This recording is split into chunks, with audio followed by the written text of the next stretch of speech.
আসসালামু আলাইকুম। আজ রবিবার 30 মার্চ 2025। ফ্রেন্ডলি মোবাইল প্রবাস টাইম বুলেটিনে আপনাদের স্বাগত জানাচ্ছি আমি জাহিদুল ইসলাম রনি। শুরুতে জানাবো শিরোনাম। ওমানে আগামীকাল খুশির ঈদ, জামাতের সময়সূচি প্রকাশ। জিসিসির একমাত্র দেশ হিসেবে 30 রোজা পূর্ণ করল ওমান, টানা 9 দিনের ছুটি মিলল কর্মীদের। ওমানে বাধ্যতামূলক হচ্ছে বিয়ে পূর্ব মেডিকেল পরীক্ষা, শুরু হলো ক্যাম্পেইন। ভারতীয় ওমানের রাষ্ট্রদূত সেজে প্রতারণা, ছোট্ট ভুলে ধরা খেলেন অভিযুক্ত শিক্ষাবিদ। দিরহামের নতুন প্রতীক উন্মোচন করল আমিরাত, ডিজিটাল দিরহামের জন্য থাকছে পৃথক চিহ্ন। দর্শক দেখছিলেন শিরোনাম, এবারে পুরো খবর। ওমানের সেরা রেট দিচ্ছে বাংলাদেশি প্রতিষ্ঠান গালফ এক্সচেঞ্জ। প্রিয়জনকে টাকা পাঠাতে আজই আসুন আমাদের যে কোনো ব্রাঞ্চে অথবা কল করুন স্ক্রিনে দেয়া নাম্বারে। গালফ এক্সচেঞ্জ, বাংলাদেশিদের প্রিয় এক্সচেঞ্জ। ওমানে ঈদ উল ফিতরকে কেন্দ্র করে উৎসবের হাওয়া বইছে। ঈদ উদযাপন ও ভ্রমণ সূচির প্রস্তুতিতে নাগরিক ও প্রবাসীদের কাটছে ব্যস্ত সময়। প্রতিবারের মতো এবারও রাজধানী মাস্কাট সহ বিভিন্ন অঞ্চলে ভিন্ন ভিন্ন সময়ে ঈদ উল ফিতরের জামাত অনুষ্ঠিত হবে। বাউসারের সুলতান কাবুস গ্র্যান্ড মসজিদে ঈদের নামাজ আদায় করবেন সুলতান হাইতাম বিন তারিক। মন্ত্রিসভার সদস্য, কূটনীতিক সহ পেশাজীবীদের অনেকেই তার সঙ্গে নামাজ আদায় করবেন। এবার মাস্কাটে সকাল 6:45 ঈদের জামাত শুরু হবে। এছাড়া ওমানের সব জায়গাতেই সূর্যোদয়ের প্রায় পরপরই ঈদের জামাত অনুষ্ঠিত হচ্ছে। এরই মধ্যে সালালাই জামাত শুরু হবে 7:04, ইব্রিতে 6:53, নিজুয়াই 6:48 এবং খাসাবে 6:52 নামাজ আদায় হবে। পাশাপাশি আল বুরাইমিতে 6:55, সোহারে 6:51, আল রুস্তাকে 6:49 এবং সুরে নামাজে 6:41, ইব্রাই 6:44 এবং হাইমাই জামাত শুরু হবে 6:54। এর পাশাপাশি অন্যান্য অঞ্চলে এই সময়ের সাথে সমন্বয় করে নামাজ শুরু হবে। ওমানের সেরা শপিং অভিজ্ঞতা নিয়ে এসেছে আল বারাকা হাইপার মার্কেট। দামে কম, দেশি পণ্য এবং দ্রুত সেবা। আপনার প্রিয় সব পণ্য এক জায়গায়।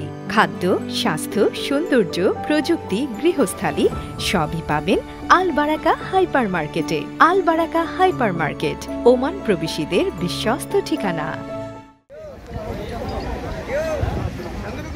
আগামীকাল সোমবার ওমানে ঈদ উল ফিতর পালিত হবে। এবছর মধ্যপ্রাচ্যের উপসাগরীয় দেশগুলোর মধ্যে একমাত্র ওমানেই 30 রোজা পূর্ণ করে ঈদ পালন করছে। অবশ্য টানা 9 দিনের ছুটি পেতে ঈদ একদিন দেরিতে হওয়ার প্রত্যাশাই বেশি ছিল কর্মীদের। রয়্যাল ফরমান অনুযায়ী রোববার থেকে ছুটি শুরু হয়ে শেষ হবে আগামী বৃহস্পতিবার এবং অফিসিয়াল কার্যক্রম 6 এপ্রিল রোববার থেকে শুরু হবে। এবার ঈদের প্রথম দিনের মতো ছুটি নিয়েও বেশ অস্পষ্টতার মধ্যে ছিলেন ওমানের স্থানীয় এবং প্রবাসী কর্মীরা। অবশেষে সেই অপেক্ষার পর্ব ফুরালো। ছুটির বাধ্যবাধকতা আরোপ করে শ্রম মন্ত্রণালয় জানিয়েছে, প্রয়োজন বিবেচনায় ছুটির সময়ে কর্মীদের কাজে রাখা যেতে পারে, তবে সেই দিনগুলোর জন্য তারা আলাদা বেতন বা ক্ষতিপূরণ প্রাপ্য হবেন। এবছর ঈদ উল ফিতরের ছুটির অস্পষ্টতায় মন্দের ভালোর ভাগ পড়েছে পর্যটন সংশ্লিষ্টদের। সময়ের বাধা ধরায় ভ্রমণ পিপাসুরা দেশের বাইরের গন্তব্যের চেয়ে দেশীয় স্পটগুলোকেই বেড়ানোর জন্য বেছে নিচ্ছেন। এবার জিসিসির দেশগুলো থেকেও উল্লেখযোগ্য সংখ্যক দর্শনার্থী আসবে বলেও ধারণা করা হচ্ছে। 2024 সালে ওমানে প্রায় 4 মিলিয়ন পর্যটক এসেছিলেন, তবে পর্যটন শিল্প বিশেষজ্ঞদের মতে ঈদের ছুটিতে এই বছর আরও বেশি সংখ্যক লোকের সমাগম ঘটবে। আপনার স্বপ্নগুলো আকাশ ছুবে প্রবাসীর হেলিকপ্টারের মাধ্যমে। বিয়ে, জন্মদিন অথবা যে কোনো বিশেষ প্রয়োজনে হেলিকপ্টার ভাড়া করতে যোগাযোগ করুন স্ক্রিনে দেয়া নাম্বারে। প্রবাসীর হেলিকপ্টার, নিরাপদ ও সাশ্রয়ী বাহনের বিশ্বস্ত নাম। দেশব্যাপী বিবাহ পূর্ব মেডিকেল পরীক্ষার প্রয়োজনীয়তা তুলে ধরতে স্টার্ট রাইট নামে একটি ক্যাম্পেইন চালু করেছে ওমানের স্বাস্থ্য মন্ত্রণালয়। সিকেল সেল অ্যানিমিয়া এবং বেটা থ্যালাসেমিয়া সহ বংশগত রোগ বৃদ্ধির মোকাবেলায় ওমান সরকার এই পদক্ষেপ নিল। নিরাপদ দাম্পত্য জীবনের প্রয়োজনে 2026 সাল থেকে ওমানে বিবাহ পূর্ব মেডিকেল পরীক্ষা বাধ্যতামূলক হচ্ছে।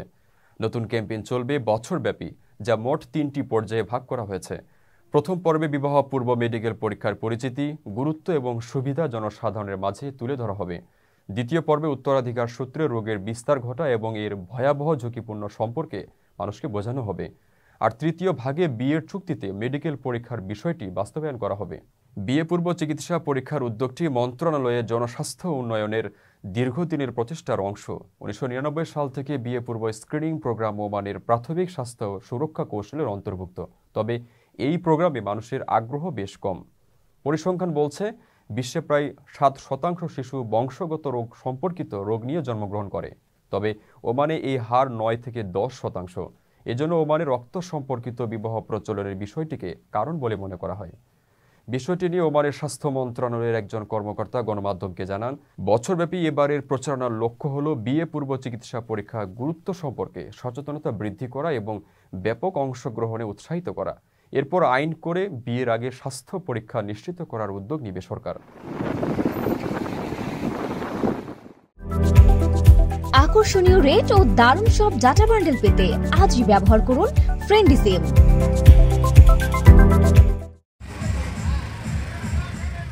ওমানের হাইকমিশনার পরিচয়ে ভারতে প্রতারণা করে আসছিলেন এক ব্যক্তি। অবশেষে মাত্র 2টি শব্দের ভুলে ধরা পড়েছেন 66 বছর বয়সী ভারতের সাবেক উপাচার্য ডক্টর KS রানা।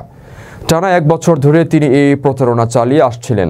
জানা যায়, ভারতের গাজিয়াবাদ পুলিশ কমিশনারেট ও জেলা ম্যাজিস্ট্রেটের দপ্তরে মঙ্গলবার এক চিঠি পাঠানো হয়। এতে লেখা ছিল, সালতানাত অব ওমান মাস্কাটের হাই কমিশনার ডক্টর KS রানার জন্য প্রয়োজনীয় প্রোটোকল ও নিরাপত্তার ব্যবস্থা গ্রহণ করা হোক।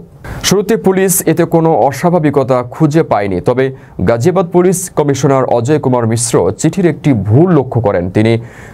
তিনি বলেন, ওমান কমনওয়েলথভুক্ত দেশ না হওয়ায় সেখানে হাই কমিশনার পদবি থাকার কথা নয়। এতে সন্দেহ হয় তিনি দলকে চিঠির উৎস যাচাই করতে বলেন। কূটনৈতিক নিয়ম অনুযায়ী হাই কমিশনার শব্দটি কেবল কমনওয়েলথভুক্ত দেশগুলোর ক্ষেত্রে ব্যবহৃত হয়। যাচাই শেষে বৃহস্পতিবার KS রানাকে ভুয়া পরিচয় ব্যবহার, তথ্য গোপন ও নকল নথি প্রস্তুতির অভিযোগে গ্রেপ্তার করা হয়। তদন্তে জানা যায়, রানা ভারতের একাধিক বিশ্ববিদ্যালয়ের সাবেক উপাচার্য। তার কথিত ব্যক্তিগত সচিব দেব কুমারের লেখা চিঠিটি ছিল বড় সূত্র। পুলিশ জানায়, 2024 সালের আগস্ট থেকে রানা নিজেকে ওমানের হাই কমিশনার পরিচয় দিয়ে প্রশাসনিক প্রোটোকল কাজে লাগিয়ে বিশেষ সুবিধা নেওয়ার চেষ্টা করছিলেন। এর আগে তিনি মথুরা ও ফরিদাবাদে VIP প্রোটোকল নিয়েছিলেন এবং দিল্লির এক পুরস্কার বিতরণী অনুষ্ঠানে ওমানের হাই কমিশনার হিসেবে উপস্থিত ছিলেন। পুলিশ ওমানের দূতাবাস ও রানার আগের কর্মস্থলগুলোতে চিঠি পাঠিয়ে আরও তথ্য সংগ্রহের চেষ্টা করছে।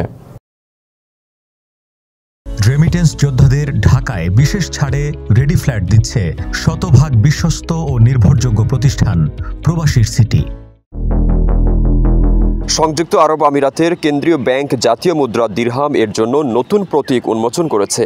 একই সঙ্গে ডিজিটাল দিরহামের জন্য একটি আলাদা চিহ্ন ঘোষণা করা হয়েছে। শুক্রবার এর নতুন প্রতীক উন্মোচন করা হয় বলে জানায় দেশটির সরকার সংবাদ সংস্থা WAM।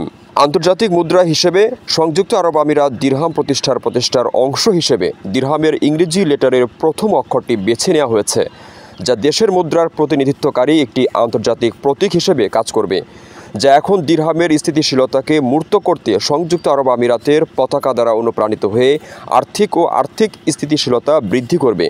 এছাড়া ডিজিটাল দিরহামের সংযুক্ত আরব আমিরাতের পতাকার রং ব্যবহার করে মুদ্রার প্রতীকের চারপাশে একটি বৃত্ত তৈরি করা হয়েছে।